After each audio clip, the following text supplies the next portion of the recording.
Hi, Ada, and thanks for being here with me today. You're welcome, Samantha. I'm glad to be here. Will this take long? Do you have somewhere to be? Yes, I've got to help Wilma with the cooking. We're making a beef stew and then apple pies. I'm talking to you from the phone in Wilma's barn. Okay, I'll try to be as quick as I can. I do have a lot of questions to get through. Since you mentioned Wilma, a lot of my readers want to know why you never eat at home. You seem to be at Wilma's every day, almost all day. I am. She needs help, and we keep each other company. Where's the harm in that? Don't get me wrong, Ada. I'm not saying there's any harm in it. These are the readers' questions that they've sent in. If you're at Wilma's a lot, how do you get anything done at your own home? What do you think Samuel does? Are you saying Samuel does the housework? No, I do most of the housework. Samuel doesn't mind doing the heavy things for me. I'm too old to be lifting that kind of weight. We're just blessed we're both in good health.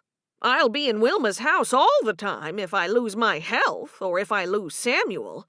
Wilma and I have discussed it. Do you think you would be lonely without Wilma's company? I would. I get along with people better than I do by myself. I like my privacy, too. I don't want to be with people all the time. How do you feel about Wilma having some new friends that might better understand the things she's currently going through? Do you mean Susan Main and Daphne Hinkle? That's right. I can't believe you're asking me these questions. I'm sorry, Ada, but you're here to answer questions. It's an interview. Well, I'm happy for her and her new friends. They're my friends, too. We have a good time together. Go ahead, Samantha. Okay. A few of my readers are curious how you feel about Harriet and Melvin and the way they interact with Simon. In what way? Well, many of my readers think they are overprotective and controlling of their son. No, they only have one child. It's only normal that they'd want to spend time with him. It's disappointing, though. What is? They thought they were gaining a daughter when Simon married, and now she's pulling him away. Hopefully, things will work out for them in time. Let's dig a bit deeper. How can you possibly drink scalding hot tea without burning yourself? I drink it like that because I'm used to it now. It just takes practice. Anyone can do it if they try. Good to know. Now I need to ask you about secrets. One reader asked, what is a deep secret from your past that helped to shape your life? I can read people. That's why I'm such a good matchmaker. I've had success, you know. I matched my two nephews with two of Wilma's daughters. Reading people? Is that really a deep secret from your past? Isn't there a deep secret, something you have never told anyone? You wait a minute. I don't need to be put on the spot. You're not meant to be a private investigator. You're a writer. I'm not trying to investigate, Ada. It's just that the readers and I thought that since Wilma had so many secrets, you might have some hidden away in the deep recesses of your past. That's as close as I have to a secret, Samantha. I don't like to have secrets. Everything should be out in the open. I'm an open book, just like the ones you write. What is your secret to your long friendship with Wilma? We talk every day. I've always been there for her.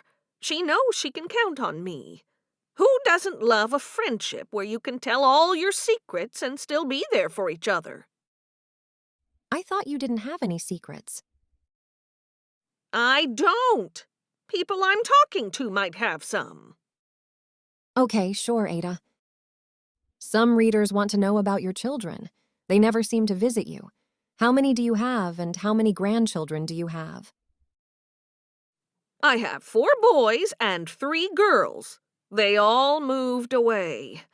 That's something I'm sad about, and that makes it more important for me to visit Wilma and her girls. They're like my family, too. To answer the other part of your question, I have 23 grandchildren. That's a lot. Not enough. Never enough. Samuel and I used to travel to visit them all. We haven't done that much lately. Were you raised strictly? I was raised well. I was in the middle of 11 children. The older children helped the younger. We all did what we needed to do. That sounds lovely. A few readers were also curious about your marriage. Was Samuel your first love? And where did you two meet? I met him at a wedding. He was my first love and my only love. We got married quickly. Does Samuel get tired of you being with Wilma all the time? No, he fills in his time by going around helping people. One day he might be fixing a fence, and the next day he might be helping repair a hole in someone's barn. Again, this question is from my readers, not from me. People think you're hard on Cherish, and some readers say you tease her all the time. Others say that and you're sarcastic and you make fun of her. It's simply not true. I just say things that I see. If I think someone's wrong, I'll tell them. But sometimes it does seem like you ridicule her. No more than I do anyone else. I see Cherish as one of my old children. I think I already said that. I think of all Wilma's children as my own. You're not trying to make Cherish think she's doing something wrong all the time? No, she knows when she's doing something wrong. She's one of the smartest women I know. She doesn't need me to tell her. That's true. She is very smart. So, getting back to Samuel, a lot of people want to know, what is your secret to a long and happy marriage? I'll tell you the answer. You have to act like you love each other, even when you don't. You can't let other people know you don't care about each other. You have to pretend that you do. You have to go along with whatever your husband says. Be a friend whenever you can. Do I sound like an expert? You sure do. That's good advice. I'll have to make a note of that. I can tell you don't believe me. Or maybe you're jealous of my marriage. Is that your final question? No, I have a couple more questions if you don't mind. Do you think someone will want to know about my life? Yes, a lot of my readers want to know about you. Does that mean you find me interesting? I do. Now, I have a question about your children. Do you have any regrets about the decisions you've made with them? I have no regrets with my children. They all turned out well. Did you have a favorite child? I had 3 favorites, the ones who were most like me. I won't name them in case they listen to this. That's fair enough. My readers want to know what you think about the internet. And have you ever considered getting a computer? I'll give you my opinion of the internet. I don't like it. I don't like the internet, and I don't own a computer. Why would I? It would be an outrage because it's forbidden for us to have computers. That's your strangest question yet, Samantha. Again, these questions are from my readers, so I'll blame them. Why do you think the internet is an outrage? I've watched young people sit in front of a computer and they feel they can do anything they want. They should have contact with people when they're talking on the computer. There should be a phone or a computer together so you can see the person you're talking with.